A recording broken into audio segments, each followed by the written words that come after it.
We'll finish up this chapter on input output and file I/O with a look at stream hierarchy. So it turns out some of these classes that we've been using, like IF stream for file input and cin, which is an object and instance of the iStream class, they are related. We haven't really talked about exactly how cin and file input is related, but we'll take a quick look in this video.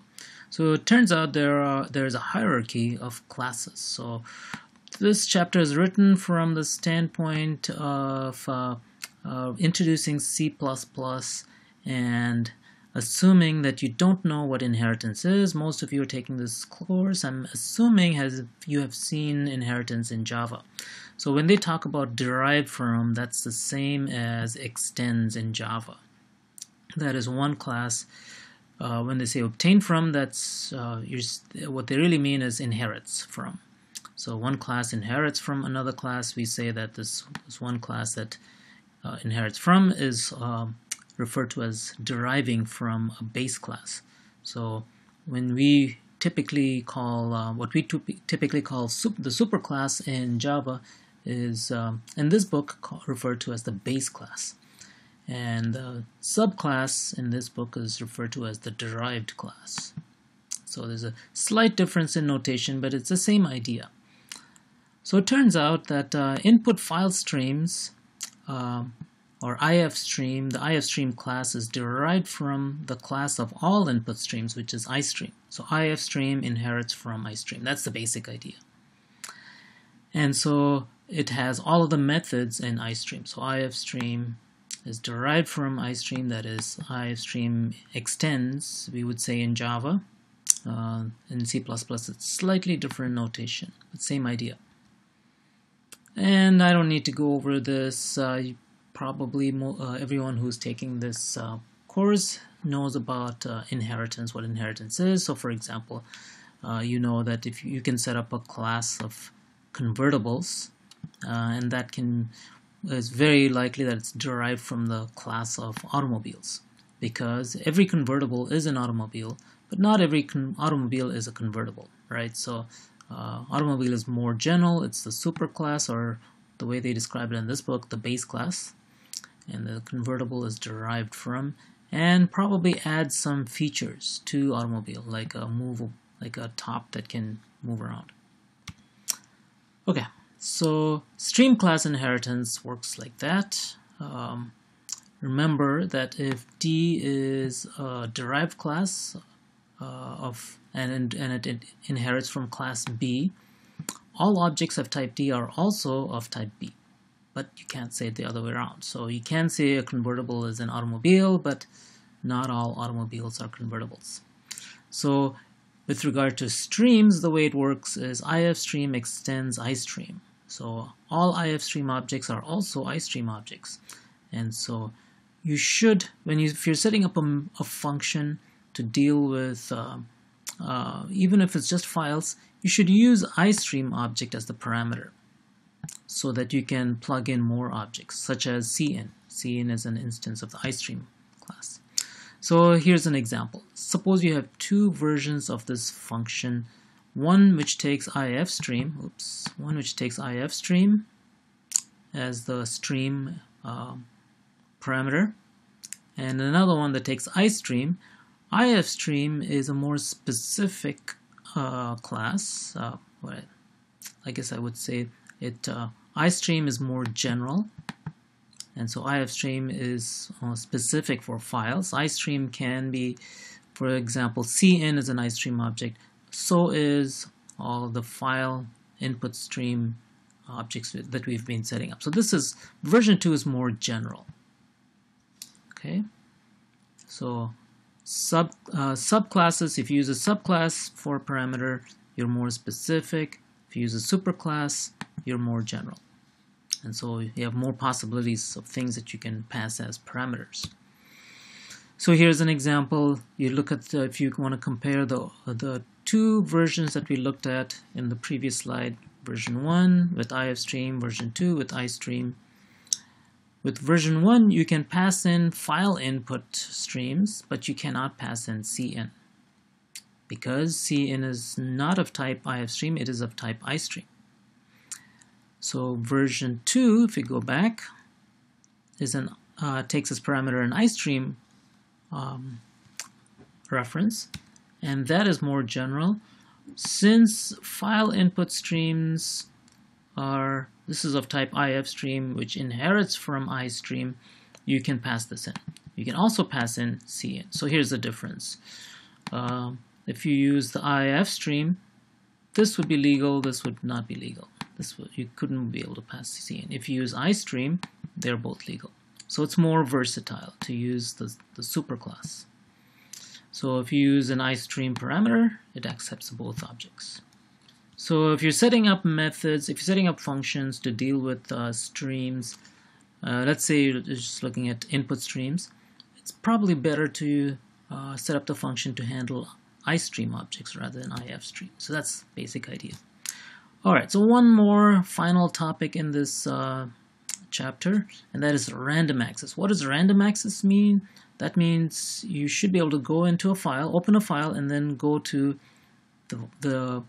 right to the middle of the file, extract something, then go back up to the top of the file. That is, randomly access any location in the file. Most of the time, we will only use sequential access. That is the most commonly used kind of file access. That is, you start at the beginning, you go one byte at a time, or actually one character or one string at a time, things like that, right? But you go from the beginning to the end. Random access says, well, let's say I want have a list of objects and I want to go to the 10th one, just like you would with an array. So arrays are random access. So if you can treat a file as an array of objects, let's say, to make it simple, then you have random access. That is, you can go to the 10th one, you can go to the first one. You should be able to get rapid access to records that way, instead of starting from the beginning and going however many bytes and then reading in, let's say, 10,000 bytes to get the 10th record in a file or something like that. You should be able to get to right to the middle of the file. That is, access randomly any part of the file. If you want to do something like this, and typically if you're writing database programs, for example, you probably do want to have stuff like this, because you're not going to, if you have a database, you're not always going to start at the beginning of a file and then read all of them till the end. No, usually go all over, you search all over. So how would you implement random access? The way it works is basically there are some functions like seek, and it says put the this is for writing, positions this seek p positions the put pointer at, let's say, whatever byte you ask for. So you can break it up in terms of bytes. You can do your own arithmetic and figure out, if you only have objects of a certain size, then you need to do a little bit of arithmetic to figure out how many bytes to go. Right, and that's all doable because you can use the size of keyword to figure out how big any object is. If you want to do the same thing but you want to read, you would use seek g, or that which would position the get pointer at the 1000th byte, and then the very next thing that you read will be the 1000th byte. Okay, so that's the basic idea. So you would open up a random access file, same as an istream or an ostream. You just add another argument that says, for example, if you want to open it up as a read or write, you would, that is assuming that you're not just wanting to read, you want to do both, you just say in, out. And these in and out flags are OR together. Remember, this is the bitwise OR.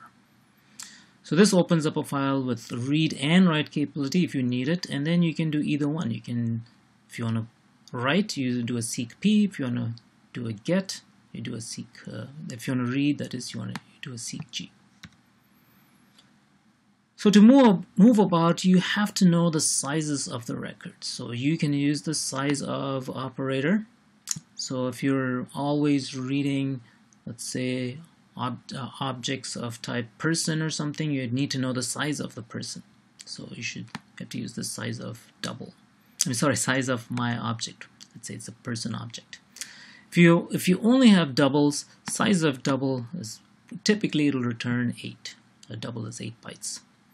And so you can move around. If you want the 100th double, for example, you would do 100 times size of double, which would probably give you 800. And of course, you probably want to position it just one before because you started 0. I believe you started 0, but you might want to check on that. So, and I believe that's why the -1 is here. And you do the -1 after you do the multiply. So yeah, so you have to watch out for that one thing. If you want to position at the 100th record, you do have to once you do your arithmetic to figure out how many bytes to go, subtract 1. Okay, that's about it for this chapter. We looked at streams, we looked at C in, C out, we looked at how to open files to do file I/O, file input, file output. Very straightforward, I believe. There's a ton of functions that we didn't go over in a huge amount of detail because we looked at them earlier on with in C in and C out. Remember that input stream objects the input stream class is a superclass of the IF stream, which we use for file input, and the OStream class is a superclass of the OF stream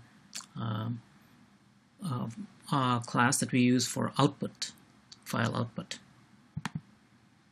All right, and then there's a ton of member functions. For example, EOF, and you saw there's a list of a ton of file functions that are all accessible in the standard library.